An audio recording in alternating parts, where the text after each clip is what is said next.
Hello, in today's video I'll show you how to fix touch issues after installing a screen protector on Samsung Galaxy A27.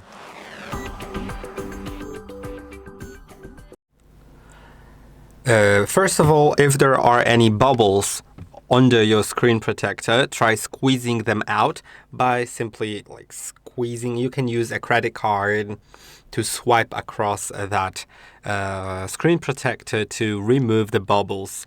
Those may prevent your screen from working properly.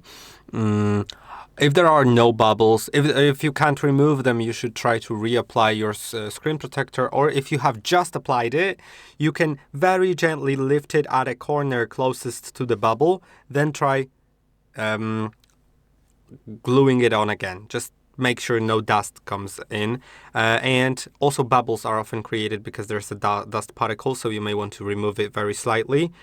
Remove that dust particle that's on the screen, between the screen and the screen protector, and then put it back on.